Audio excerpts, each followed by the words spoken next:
It's pretty scary to come up here. I have a friend who's been wanting to try stand up, but he's never done it. He's a little chicken. What are the most important things you look at when choosing projects these days, and what did our friend offer in that regard? I mean, I think that one of the first things I look at is who I would get to work with. Like, will this be something that I learn from? What kind of experience will it be? I've started to realize as I get older that this is actual time in my life when I go to make something. Mm-hmm. And so what am I going to devote 3 months of my life to this year where I learn something? And is it a story that if I participate in telling, it will bring something to the story? And when I read this, I felt like, first of all, the story was really an amazing framing of tragedy to turn something so sad into a story of friendship that is often, I mean, like you said, it's heart-wrenching, but it's also funny and uplifting. Mm-hmm. That's a really hard thing to pull off. We're not going to tell the girls I'm dying yet. Okay? The film obviously deals with some very heavy material here. Dakota Johnson plays this terminally ill woman with 2 young daughters. It's absolutely devastating to watch, especially as a father with 2 daughters around the same age. I mean, how weighty or emotional was this one for you to film? It was weighty and emotional to film. We were shooting in the real town, Fairhope, Alabama, where Matt and Nicole lived. And so the town knew Nicole and they knew the story that we were telling and were really supportive, and some participated as well in some of these group scenes. So I think it was really cathartic for everybody.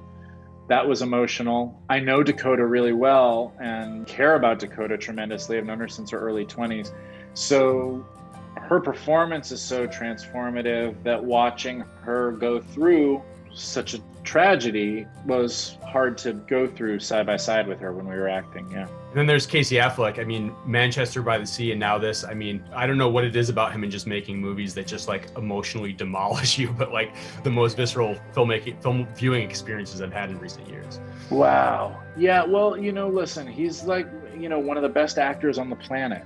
I think that it's as simple as that. And so this story is a high wire act of the lightness of friendship and the buoyancy of these relationships against the backdrop of the greatest tragedy you'll go through. And so he was just perfect for it. It's been a minute since we've seen you in a comedy, which you made obviously like so consistently for many years, for a large chunk of your career.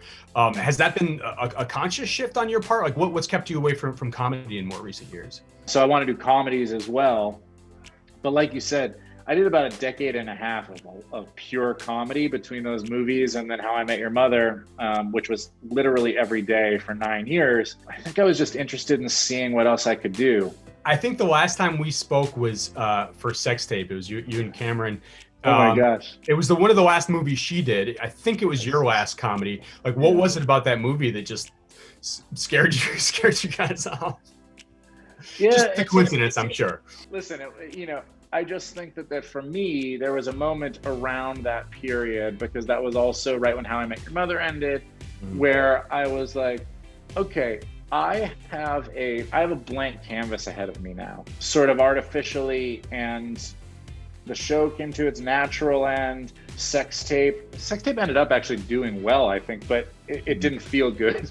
And so I got to look forward and say, this is freedom. You can do anything now.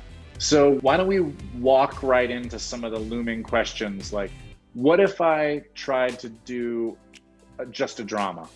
What if I tried to write and create and run a TV show? Like all of these things that I wanted to bump up against my limits, which I hadn't done in a long time.